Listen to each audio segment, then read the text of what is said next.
Bonjour et bienvenue pour le débrief de cette troisième étape du Volvo e-Truck Tour. Nous sommes partis de Belgique, de l'usine de Gand, puis nous sommes passés par Roubaix, puis par Reims et nous sommes maintenant à Paris.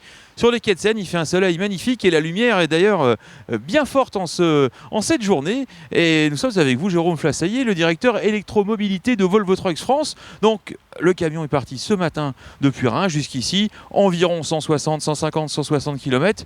Je dirais une petite balade, une formalité pour le Volvo FH électrique avec sa capacité et son autonomie qui va jusqu'à plus de 300 km, je crois.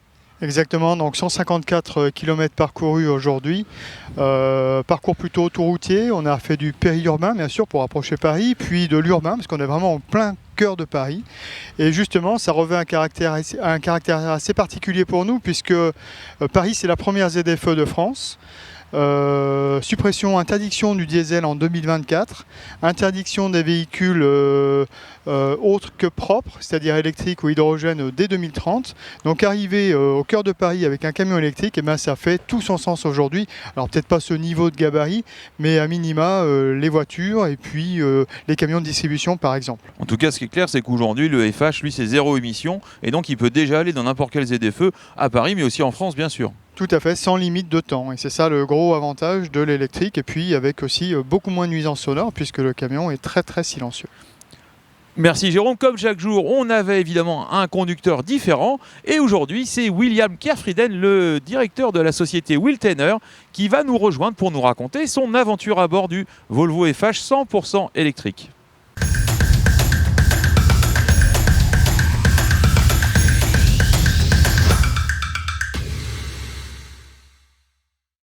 William Kerfrieden, merci d'être avec nous, merci de nous avoir rejoints sur le plateau du Volvo e-Truck Tour. On sait que vous êtes un spécialiste de l'électrique, on sait que vous avez déjà conduit en Suède le Volvo FH électrique, mais c'était la première fois sur une route, sur un trajet un peu long et surtout avec un parcours qui mixait autoroute et ville. Qu'est-ce que vous avez retenu de votre expérience au volant du FH électrique? C'est très bien passé. On a fait une partie autoroute, une partie dans Paris où on a eu des bouchons. Comme d'habitude, et c'est beaucoup moins stressant de subir les bouchons avec de l'électrique qu'un camion beaucoup plus confortable qu'avec un camion thermique. C'est quoi? C'est le bruit? C'est le fait d'avoir plein de couples au démarrage? Qu'est-ce qui vous a séduit? Le bruit, le peu de vibration, c'est tout. Je suis convaincu de l'électrique. Vous êtes convaincu. Alors on sait par ailleurs que vous avez passé commande de plusieurs véhicules électriques pour votre propre activité. Je rappelle que vous êtes très présent dans les ports maritimes où vous transportez beaucoup de containers. Est-ce que dans ce milieu-là, justement, le camion électrique a un bel avenir selon vous? Oui, pour notre activité de traction portuaire, on a fait une commande de 3 FM électriques.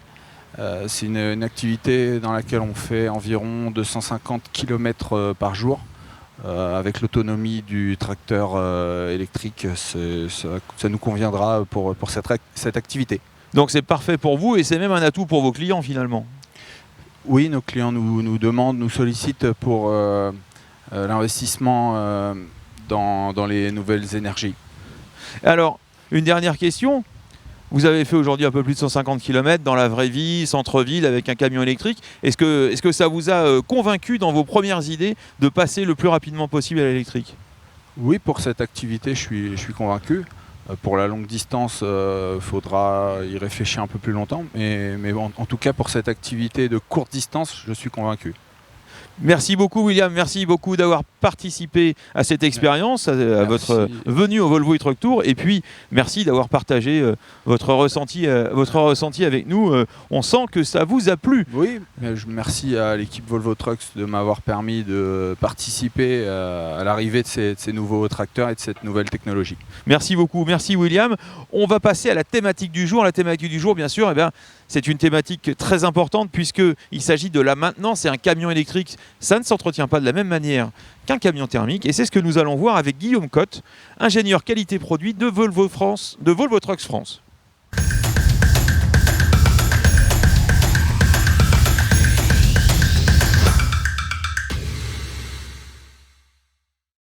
Guillaume, bonjour, merci de nous avoir rejoints sur le plateau du Volvo e-Truck Tour. Bonjour. Vous êtes ingénieur chez Volvo Trucks, ingénieur qualité, et vous êtes également la personne qui fait le lien entre l'entreprise et le terrain en ce qui concerne l'utilisation et la maintenance des camions électriques. On a envie de vous demander, est-ce qu'un camion électrique, ça demande plus ou moins d'entretien, ou autant d'entretien, voire pas d'entretien du tout? Parce que pour la voiture électrique, on entend souvent dire qu'il y a très peu d'entretien. Est-ce que pour le camion, c'est la même chose? Alors justement, il faut essayer de casser un petit peu ces idées reçues que le véhicule électrique ne nécessite aucun entretien. Un véhicule électrique, on a une partie des pièces qui sont reconduites d'un véhicule diesel, en l'occurrence sur le véhicule FM et FH. Je pense notamment à la boîte de vitesse, je pense au pont, et à ce niveau-là, on va retrouver le même niveau d'entretien que ce que l'on a sur un véhicule diesel. Pour tout ce qui va être plus spécifique au véhicule électrique, la partie des moteurs, la partie compresseur d'air, climatisation, on a des composants nouveaux, spécifiques, et qui demandent un niveau d'entretien au même titre qu'un véhicule diesel. Alors on est d'accord, il n'y a pas de vidange, il n'y a pas de courroie de distribution, il n'y a pas un tas de choses qu'on connaît sur les véhicules thermiques, mais quelles sont les pièces qui doivent impérativement être remplacées de manière périodique sur un camion électrique? Alors, on est d'accord qu'au niveau du moteur, n'ayant plus de moteur thermique, on n'a plus toutes les pièces que vous avez évoquées, distribution, courroie et accessoires. Maintenant, on a un nouveau compresseur d'air puisqu'on est obligé d'alimenter le véhicule en air. Donc, ces composants-là nécessitent un entretien périodique. On a des gros relais de puissance qui nous permettent en fait de transmettre simplement l'énergie électrique des batteries au moteur. Et à chaque fois qu'on active ces relais, on va être amené à les user. Donc, on a un entretien périodique. On a un circuit de refroidissement qui est beaucoup plus conséquent et on a un refroidissement actif au niveau des batteries, donc du coup on use beaucoup plus le liquide de refroidissement, donc on est amené à le remplacer de manière périodique et on est sur des volumes à peu près estimatifs de 80 litres pour un véhicule FH ou FM, donc du coup on a un entretien à ce niveau-là. Mais alors quand vous dites entretien périodique, c'est quoi justement la maintenance? C'est en kilométrage, c'est tous les ans, c'est tous les 2 ans? Alors, sur un véhicule électrique, on va raisonner de 2 manières différentes. Tout ce qui va être à proprement parler lié à l'évolution des moteurs électriques et de la chaîne de traction, on va raisonner en années. C'est-à-dire que le premier entretien du véhicule arrive au bout d'1 an et après tous les ans, on va avoir des éléments particuliers à remplacer. Pour tous les composants un petit peu similaires au véhicule diesel, la boîte de vitesse, le pont, tout ce qui contient encore un fluide comme de l'huile, là on va continuer à avoir des échéances de maintenance en kilométrage et à peu près au même niveau de kilométrage que les véhicules diesel. Et alors est-ce que quand on achète un véhicule électrique, on a un contrat d'entretien qui est livré avec, histoire de lisser les coûts et justement de faire un budget prévisionnel qui soit très précis? Alors aujourd'hui, ce qui est très important pour Volvo, c'est l'expérience client et c'est la disponibilité du véhicule pour le client. À ce titre, lorsque l'on vend un véhicule électrique, on y associe forcément un contrat d'entretien qu'on appelle le contrat Gold.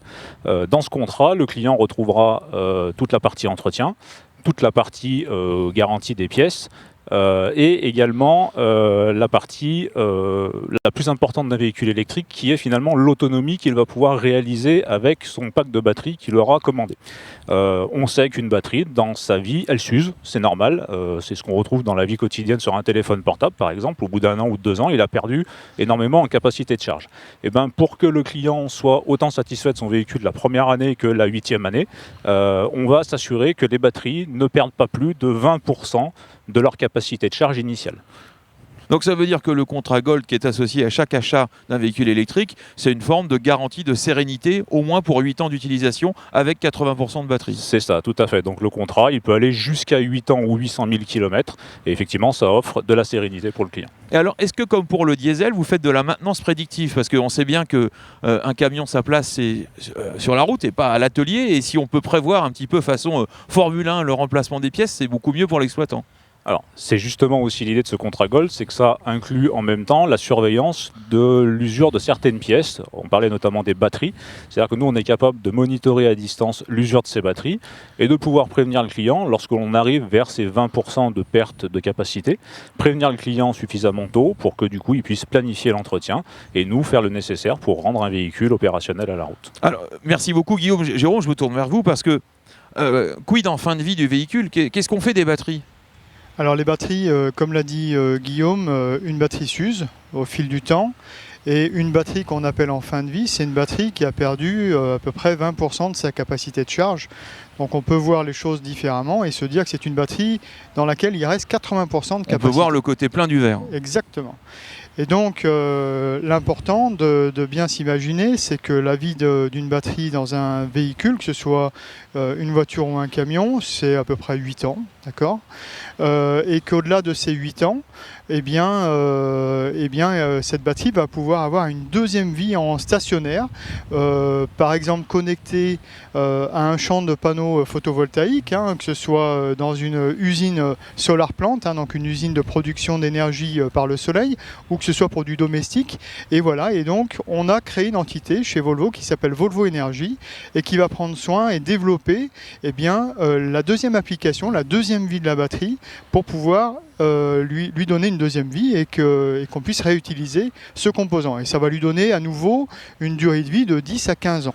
Donc on peut dire que les batteries Volvo, c'est au moins pour 20 ans. C'est au moins déjà pour 20 ans. Et puis derrière, Volvo Énergie va également s'occuper de la partie recyclage, parce qu'au bout d'un moment, il va falloir recycler ces composants. Aujourd'hui, on est déjà capable de recycler à peu près 90-95% d'une batterie, et on va travailler pour aller au-delà, bien sûr avec des partenaires, plutôt dans le métier du recyclage, pour récupérer les composants et puis pouvoir reproduire des véhicules, des batteries à nouveau. Merci beaucoup Jérôme. Guillaume, qui dit maintenance particulière dit équipe dédiée. Est-ce qu'aujourd'hui tous les membres des Volvo Truck Center sont formés, ont les outils pour entretenir les camions électriques? Alors tous, non, pas encore. Aujourd'hui, on parle des Volvo Truck Center pour ce qui est des établissements appartenant à Volvo, mais on a également un très gros réseau de privés. Donc aujourd'hui, notre priorité, c'est d'équiper et de former les établissements qui auront en charge l'entretien des premiers véhicules électriques. L'avantage du véhicule électrique, c'est qu'il rayonne sur un rayon d'action qu'on connaît. Et donc du coup, on se focalise d'abord sur ces ateliers-là. Pour préparer un réseau, on fait en sorte de leur amener la formation nécessaire sur le produit et sur les habilitations électriques nécessaires. On leur amène l'outillage spécifique aux véhicules électriques et on leur amène également les solutions de recharge pour qu'un client, lorsqu'il arrive dans le réseau Volvo, puisse à minima repartir avec le même niveau d'énergie. Avec un camion qui soit bien entendu chargé. Merci Guillaume pour toutes ces informations qui nous aident à mieux comprendre pourquoi et comment finalement le camion électrique s'envisage et comment on peut l'entretenir. C'est très rassurant tout ce qu'on a entendu. On va quitter Paris. On espère rester sous le soleil. Jérôme, un petit mot sur l'étape de demain. On rejoint Rouen, je crois. Alors déjà, on va retourner à notre VTC de Roissy. C'est à peu près un peu plus de 30 km d'ici. On va bien sûr recharger notre véhicule pendant la nuit. Et puis demain, on va direction Rouen. Donc on va dans notre VTC à Rouen où on aura la prochaine émission. Et on aura un nouveau conducteur, comme chaque jour. Ce sera Jean-François Marie, le responsable de la formation au sein des transports Malherbe. Et puis, à Rouen, on aura une autre thématique, évidemment. On parlera, et là, un petit peu plus dans le détail, de l'exploitation d'un camion électrique, qui est évidemment un sujet central lorsqu'on veut se pencher vers l'électromobilité. Merci beaucoup, messieurs. Et quant à nous, on se retrouve demain au même endroit, à la même heure, sur les réseaux sociaux et sur le site de Volvo Trucks France pour le débrief de la 4e étape du Volvo e-Truck Tour.